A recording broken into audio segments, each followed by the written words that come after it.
대선지자에 비하면 아주 잘 알려져 있지 않은 선지자인데요. 오늘 미가 선지자의 말씀을 우리가 한번 잘 살펴볼 필요가 있습니다. 미가는 지금부터 약 2700년 전, 예수님 오시기 전 700년 전에 남유대왕 요담과 아하스와 히스기야 시대에 활동하던 선지자입니다. 활동 시기를 보면 대선지자 누구죠? 이사야 선지자와 거의 함께 활동했습니다. 이사야 선지자에 비하면 지극히 작은 일을 한 걸로 알려져 있는데 오늘 말씀을 보면 전혀 그렇지 않습니다. 미가는 작은 마을, 우리 낙평리처럼 농사를 짓는 모레셋이라는 마을 출신으로 가난한 농민들을 억압하고 착취하던 당시 위정자들의 불의에 대해서 하나님의 징벌의 말씀을 선포한 용기 있는 선지자였습니다. 미가 선지자가 그런 사람이었습니다. 그가 지은 미가서는 구약의 황금률로 불립니다. 자, 우리가 오늘 알아야 될 단어가 하나 나왔는데요. 황금률, 여러분 들어보셨나요? 황금률이 무엇이죠? 황금과 같은 규칙이에요. 얼마나 중요한 규칙이면 황금률이라 하겠습니까? 황금 비율하고는 틀린 겁니다. 몸의 비율이 좋다고 해서 황금 비율이라고 하는데, 물론 황금률에서 나온 말일 수 있지만 황금률이라는 것은 그리스도교의 윤리관을 가장 정확하게 표현한 말입니다. 사전을 찾아보면 그렇게 나와 있어요. 황금률이 성경에 나오는 말이라는 것이에요. 그래서 화면에 보시는 대로 누가복음 6장 31절 말씀 다 같이 읽어보겠습니다. 시작! 남에게 대접을 받고자 하는 대로 너희도 남에게 대접하라. 이것이 황금률. 정말 중요한 말씀입니다. 그리스도의 윤리관을 가장 정확하게 표현한 예수님의 가르침. 어느 정도였냐? 이 황금률이 얼만큼 중요했느냐? 3세기 로마 황제 알렉산데르가 이 말씀을 금으로, 황금으로 한자 한자 써서 로마 황제가 거하는 그 궁 안에 붙여놓았다고 해서 황금률이라고 불렀습니다. 본문 말씀은 바로 구약의 황금률이라고 불리는데, 미가 선지자가 그렇게 작은 마을 출신의 이 미가 선지자가 당당하게 이스라엘의 남유대의 범죄에 대해서 하나님의 심판과 이스라엘의 멸망을 경고하며 또 회복에 대한 희망의 메시지를 동시에 담고 있는 그런 말씀입니다. 미가서 말씀이 전체 7장까지 있는데 그 중에서 오늘 본문 6장 말씀이 구약의 황금률이라 일컬음 불립니다. 당시 남유대의 상황이 어땠을까요? 남유대의 타락은 매우 심각했습니다. 사회 전반에 불의와 폭력과 거짓과 무관심과 우상숭배와 인신매매와 사기꾼들로 가득했습니다. 이런 안 좋은 말들을 듣고 나니까 요즘 우리 사회의 모습과 한번 비교해보지 않을 수 없습니다. 이를 바로 잡아야 할 지도자들은 이를 외면하고 그들이 먼저 죄악에 깊이 빠져 있었다는 것이 더 심각한 문제였습니다. 엎친 데 덮친 격으로 북쪽에 있던 아수르라는 강대국이 남진 정책을 펴서 북쪽에 있던 강대국이 남쪽인 이스라엘을 점령했던 것입니다. 그래서 북이스라엘과 남유대는 나라가 두 동강이 있음에도 불구하고 우상 숭배와 정치, 사회, 종교적 부패로 말미암아 아수르에 의해서 멸망하게 됐던 것입니다. 북이스라엘이 멸망했죠. 미가는 바로 그때 이스라엘을 회복하는 왕이 베들레헴에서 날 것이라는 예언을 먼저 했습니다. 그 말씀이 바로 미가서 5장 2절 말씀인데요. 말씀을 준비하지 못했네요. 미가서 5장 2절에 보면 베들레헴 에브라다야 너는 유다 족속 중에 작을지라도 이스라엘을 다스릴 자가 내게서 내게로 나올 것이라. 그의 근본은 상고의 영원에 있느니라. 이 말씀을 미가 선지자가 예언했습니다. 베들레헴이라는 아주 작은 마을에서 예수님이 탄생할 것이라는 예언의 메시지를 전한 것입니다. 정치, 경제, 사회, 국방 모든 분야에서 불안한 오늘날, 요즘, 예나 지금이나 우리에게 희망은 어디 있다고요? 예수님에게 있다는 것을 기억해야 합니다. 미가 선지자가 오늘 말씀을 예언하기 이전에 예수 그리스도의 탄생을 먼저 백성들에게 알렸다는 것이 중요합니다. 오늘 우리가 사는 현실이 얼마나 힘들고 어렵고 혼란한 하루하루를 살아가고 있습니까? 하지만 우리의 희망 예수 그리스도를 여러분 잊지 마십시오. 그는 알파와 오메가요 구원의 주요 영원한 생명이심을 잊지 마십시오. 바로 이러한 때에 선지자로 부름받은 미가는 남유대의 죄악성을 일일이 고발하고 임박한 하나님의 정의의 심판을 외치며 남유대 백성들에게 회개를 촉구했습니다. 오늘 우리에게도 필요한 것이 먼저 우리의 죄를 회개하는 일인 줄을 믿습니다. 그런데 당시 제사장들과 지도자들은 자신의 죄를 회개하는 것이 아니라 많은 제물을 드리기만 하면 모든 죄를 용서받고 하나님의 진노를 피할 수 있을 거라고 백성들에게 얘기했습니다. 오늘날 우리 한국교회의 모습과도 비교해 볼 수 있습니다. 즉 오늘 말씀을 통해서 우리는 하나님이 원하시는 삶이란 어떤 것인지 오늘 본문을 통해서 확실하게 깨닫기를 원합니다. 가장 첫 번째 소제목이 바로 말씀을 들어라. 1절에서 2절에 나오는 말씀. 말씀을 들어라 합니다. 본문 1절에 나오는 말씀 중에 변론이라는 것이 있습니다. 2절에도 변론이라는 단어가 나옵니다.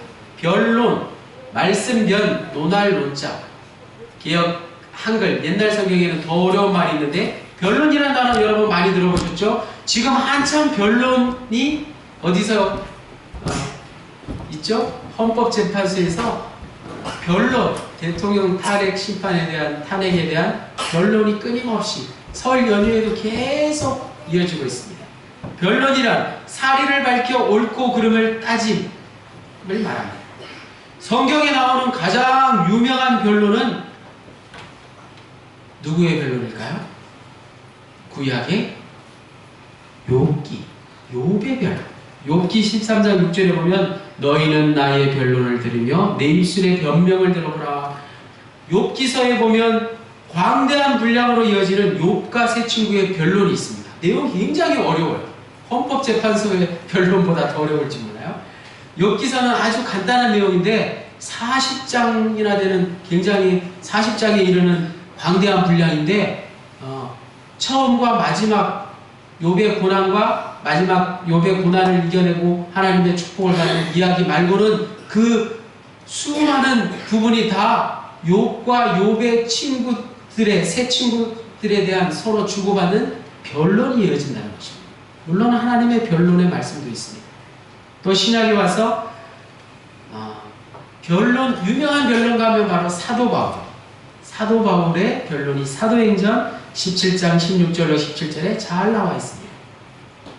바울이 아덴에서 그들을 기다리다가 그 성에 우상이 가득한 것을 보고 마음에 격분하여 회당에서는 유대인과 경건한 사람들과 또 장터에서는 날마다 만나는 사람들과 어떻게 한다고요? 변론했다.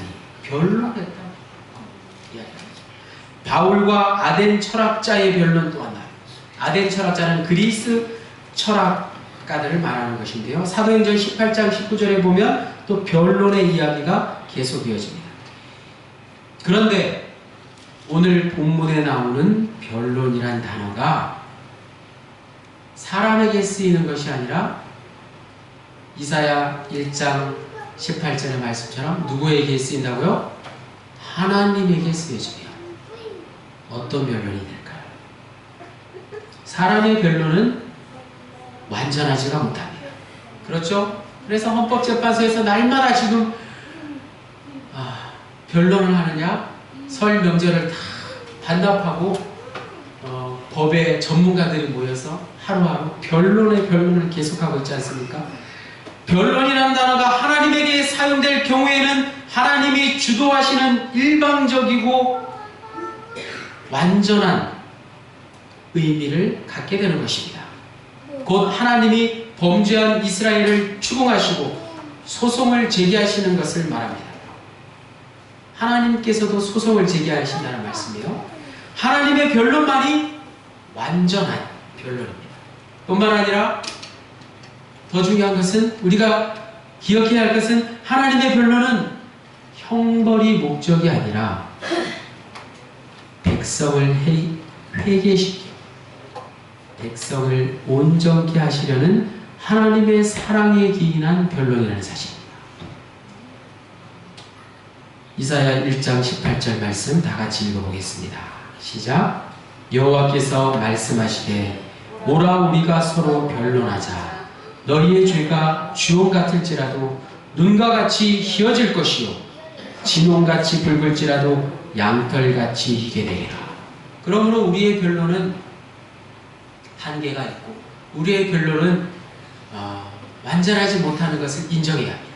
오직 완전한 변론은 하나님만이 하실 수 있다는 것을 인정하고 오늘 말씀을 계속해서 이어가겠습니다. 두 번째는 증언하고 기억하라. 3절에서 5절까지 말씀.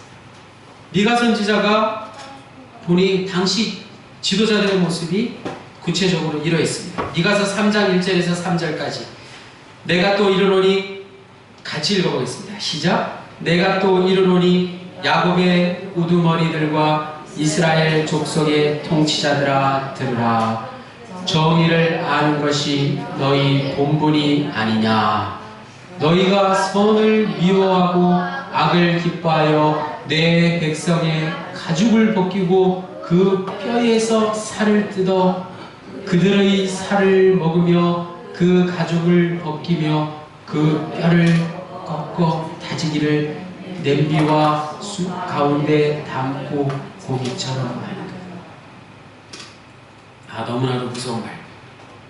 당시 주도자들의 타락이 얼마나 심각했는지 적나라하게 미가 선지자는 표현하고 있습니다. 그리고 보시는 대로 당당하게 이스라엘 백성들에게, 그리고 당시 위정자들에게 증언했습니다. 사람의 껍질을 벗기는 것 같이 백성들에게 고통을 주었다고 말하고 있습니다. 하나님께서 그들을 지도자로 세운 것은 정의롭게 나라를 다스리고 백성을 섬기라고 권세를 주셨는데, 그 권세를 가지고 위정자들이 약한 사람을 짓밟고 그들이 가진 것을 착취함으로써 그들이 앞장서서, 위정자들이 먼저 앞장서서 죄를 짓는 모습을 보였던 것입니다. 이뿐만 아니라 종교 지도자들의 모습이 어땠을까요?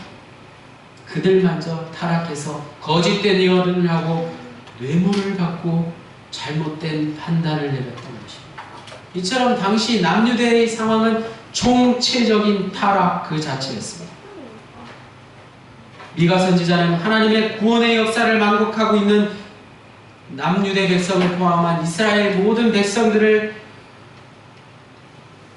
심판하실 거라고 오늘 3절에서 5절에 이야기합니다. 3절에서 5절 말씀에 하나님의 심판이 임하게 될 것이라고 경고의 메시지가 이어지고 있습니다. 이스라엘은 오늘 본문이 말하고 있는 대로 구원과 언약과 정의의 하나님을 잊고 살았습니다. 하나님의 창조적인 구원과 하나님의 사랑을 이미 잊어버렸고, 하나님께서 주신 소중한 언약과 은혜를 망각하고 있었던 것입니다. 그것이 바로 미가서 7장 2절에서 4절 말씀에 생생히 기록하고 있습니다. 경건한 자가 세상에서 끊어졌고 정직한 자가 사람들 가운데 없도다. 무리가 다 피를 흘리려고 매복하며 자기 그물로 형제를 잡으려고 하고 두 손으로 악을 부지런히 행하는도다. 그 지도자와 재판관은 뇌물을 구하며 권세자는 자기 마음의 욕심을 말하며 그들이 서로 결합하니 그들의 가장 선한 자라도 가시 같고 가장 정직한 자라도 찔레 울타리보다 더하도다. 그들의 파수꾼들의 날, 곧 그 가운데 형벌의 날이 임하였으니 이제는 그들이 요란하리로다. 세상이 요란할 때 형벌의 날이 임하게 된다는 말씀.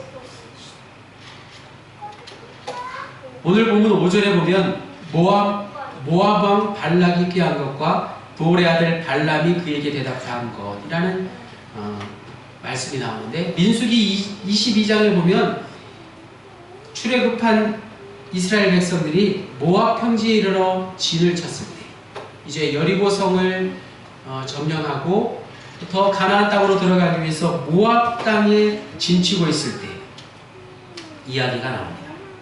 모압의 왕 발락이 여리고 성을 점령한 이스라엘 군대의 그 위험에 두려워하여 떨며 선지자 발람을 보내어서 이스라엘인들에게 저주를 퍼붓게 했습니다. 그런데 발람이 타고 가던 나귀가 발람의 말을 듣지 않고 세 차례나 방향을 바꾸는 일이 일어났습니다. 여호와의 말씀이 나귀에게 임했던 것입니다. 발람이 나귀를 세차게 매질하자 민수기 22장 28절에 여호와께서 나귀의 입을 열어서 나귀가 발람에게 말을 하는 놀라운 장면이 나옵니다. 나귀가 사람인 발람에게 왜 나를 때리냐고, 왜 나에게 매질을 하냐고 말을 하는, 나귀가 사람에게 말을 하는 장면이 나옵니다. 발람이 깜짝 놀라서 눈이 번쩍 뜨이면서 여호와께서 보내신 천사가 앞길을 막고 있는 걸 본 후에 가던 길을 그대로 가서 이스라엘 백성들에게 저주의 말을 한 것이 아니라 축복의 말을 전하게 되는 이야기가 소개되는데, 그 이야기를 오늘 본문 5절에 말하고 있는 것입니다. 마지막으로 오늘 말씀 중에 가장 핵심인 6절에서 8절, 주께서 보이신 것이 무엇이냐에 대해서 알아보겠습니다. 8절에 보면 주께서 선한 것이 무엇임을 내게 보이셨나요? 이란 말씀이 나옵니다. 주께서 선한 것이란 무엇이라고 말씀하셨을까요? 하나님께서 미가 선지자를 통해서 선한 것이란 무엇이라고 8절 이후에 분명하게 말씀해 주고 계십니다. 그래서 오늘 구약의 황금률이라고 하는 미가서 오늘 8장 말씀을, 미가서 6장 말씀을 우리가 기억하면서 그 중에 미가서 6장 8절 말씀을 우리는 분명히 기억해야 합니다. 다 같이 함께 읽어보겠습니다. 미가서 6장 8절 시작.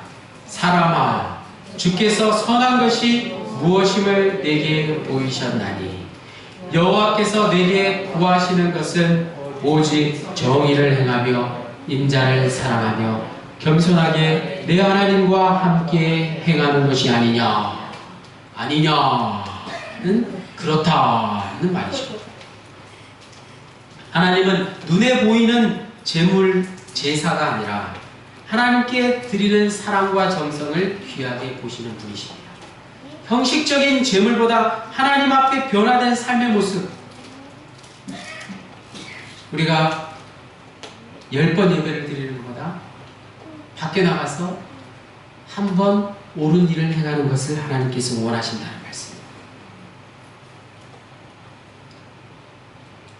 정의를 행하며 인자를 사랑하며 겸손하게 내 하나님과 함께 행하는 것, 이 세 가지, 이것이 바로 구약의 황금률입니다.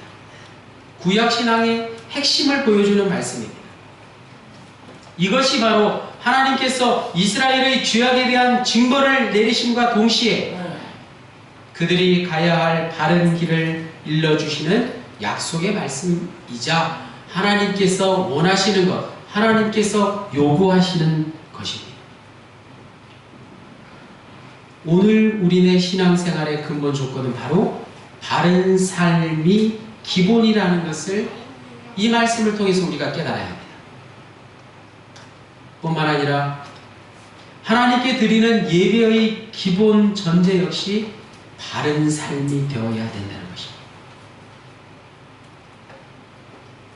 인간에 대한 사랑의 실천이 없는 그 어떤 신앙생활도 참다운 것이 될 수 없다는 뜻이기도 합니다.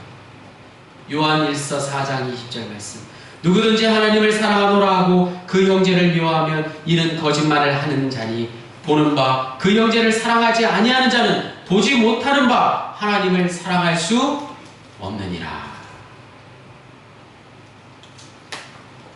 어떤 것이 바른 삶인지, 하나님이 원하시는 바른 삶이란 어떤 것인지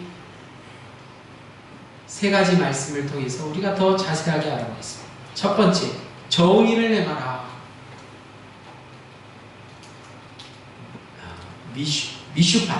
미슈파트라고 하는데요. 정의를 히브리 말로 미슈파트라고 합니다. 정의를 행하라 하는 말은 법정에 설 때 정의를 많이들 논하기도 합니다. 하지만 그것을 포함해서 모든 구체적인 삶의 영역에서 하나님의 뜻에 따라 공평과 정의를 행하라는 것을 의미합니다. 즉 우리가 법원에 가서만 정의롭게 살아야 된다고 다짐하는 것이 아니라 교회 안에서만 하나님의 정의를 배우는 것이 아니라 집에 돌아가서 또 우리가 다른 사람들과의 삶 가운데 정의를 행해야 한다는 것입니다. 하나님은 우리가 이 정의를 행하시기를 원하시는 분이십니다. 그런데 행하지 않는 정의는 아무 소용이 없는 것입니다. 정의는 하나님의 백성에게 각별히 요구되는 삶의 질인 것입니다. 하나님의 백성이냐 아니냐, 그것은 하나님의 정의를 행하는 자이냐 그렇지 않는 자이냐 판가름되는 것입니다. 두 번째는 인자를 사랑하라. 인자는 헤세드라는 말입니다. 즉 인자가 고돌이라, 다시 오실 예수님, 사람의 아들이라는 의미보다는 자비와 사랑을 뜻하는 인자를 뜻하는 것입니다. 즉 하나님에 대한 한결같은 사랑과 충성을 의미합니다. 이 말은 언약, 약속의 의미를 가진 말로 하나님의 뜻대로 정의를 실천하는 것은 사랑의 실천을 의미하는 것입니다.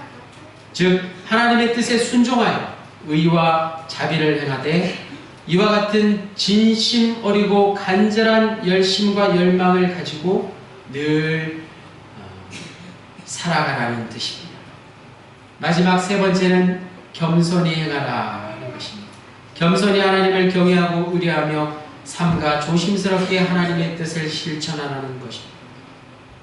여기서 참다운 지혜라는 말이 나오는데, 참다운 지혜는 하나님만이 모든 역사의 주관자이시고 생사화복의 주관자이심을 인정하는 것이 인간의 가장 큰 지혜요, 가장 참된 지혜라는 말씀입니다. 오늘 이 세 가지, 정의를 행하라, 인자를 사랑하라, 겸손히 행하라, 세 가지 명령이 저와 여러분의 삶 속에서 모두 녹아지고 드러날 때 하나님이 기뻐하시는 온전한 삶이 되는 것입니다. 마지막으로 예를 하나 들고 말씀을 마치려고 합니다. 여러분, 교회 생활과 사회 생활은 어떤 관계가 있을까요? 교인들이 함께 모여서 생활하는 것이 교회 생활이라고 한다면 밖에 나가서 마을 이웃들과 사는 것을 사회생활이라고 할 수 있죠. 직장생활, 모두 이런 것들이 사회생활. 교회 생활과 사회생활은 별개의 것일까요?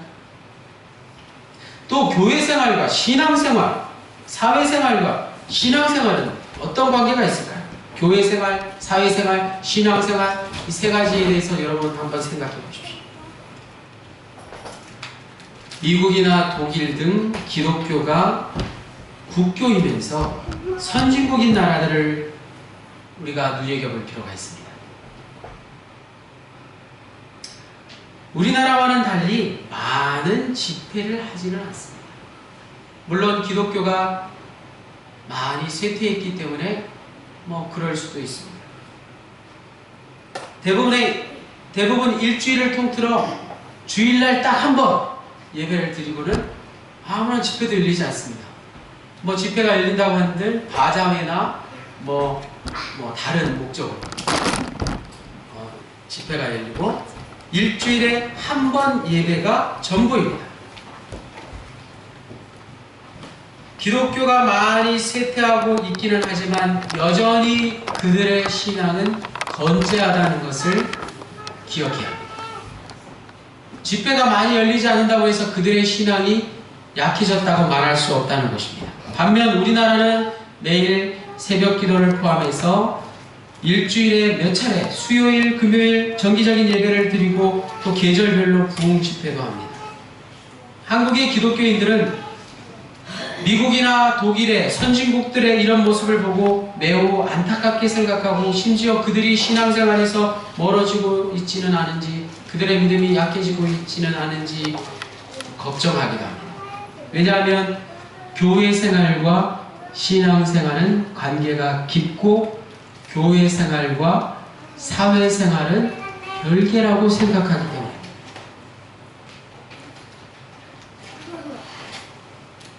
하지만 그들이 정말 신앙생활을 멀리하고 있는 것일까요? 우리 생각대로 그들의 믿음이 부족한 것 때문일까요? 중요한 것은 정작 그들은 그렇게 생각하지 않는다는 것입니다. 즉 미국이나 독일이나 선진국들의 기독교인들은 그리스도인들은 신앙을 생활이라고 생각한다는 것입니다. 신앙 자체가 삶 자체가 신앙이라고 생각하는 데서 우리나라의 생각과 우리의 생각과 차이가 있습니다. 그리스도의 뜻을 따라 열심히 일하며 서로 권면하고 서로를 위해 기도해주고 무엇보다 중요한 것 사회의 공동선을 위해서 사회의 정의를 위해서 사회의 정의를 이루기 위해서 그리스도인들이 먼저 일치되는 일에 그들은 앞장선다는 게 우리의 신앙과 차이가 있습니다. 그러므로 하나님은 어떤 분이십니까? 하나님이 원하시는 것은 무엇입니까? 오늘 말씀대로 오직 주님만을 섬기고 겸손히 순종하여 의와 사랑을 실천하기를 원하시는 분이십니다. 하나님은 하나님을 전적으로 의지하고 하나님의 명령에 순종하는 삶을 살아갈 때 우리의 삶을 온전히 책임져 주십니다. 바로 이것이 모든 하나님의 백성들과 사명자들, 직분자들이 가져야 할 근본적인 삶의 자세입니다. 교회 안에서일 뿐만이 아니라 밖에 나가서도 이러한 자세로 우리는 살아야 합니다. 하나님께서 온전한 복을 주시기 전에 그보다 더 중요한 것, 우리에게 복을 베풀어 주시기 전에 하나님이 먼저 우리에게 요구하시는 삶이 있다는 것입니다. 이스라엘 백성들이 의지하는 군마와 병거와 하나님께 드린 제사와 제물과 예물, 또 심지어는 그들이 우상을 섬기고 또 견고한 성을 쌓고 요새를 만들고 그러한 모든 것들을 다 깨부수는 결단과 실천이 필요한 것입니다. 그것을 하나님께서 원하십니다. 마찬가지 오늘 우리가 그토록 의지하는 것들이 무엇입니까? 저와 여러분이 혹시나 남유대 백성들처럼 군마와 병거와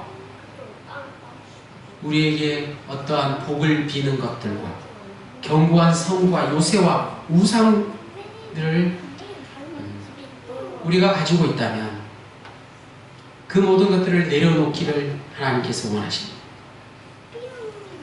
그때 하나님의 역사와 하나님의 능력이 나타나는 것입니다. 하나님은 하나님의 백성들이 정화되기를 원하십니다. 새해 들어 우리가 경험한 것이 무엇입니까? 요즘 우리가 날마다 경험하는 것이 무엇입니까? 우리의 한계가 이것이라는 것을 경험하고 있지는 않습니까?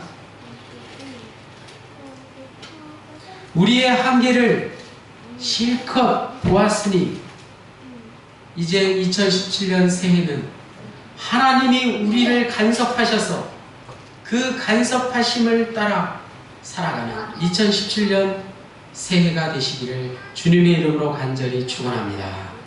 하나님 감사합니다.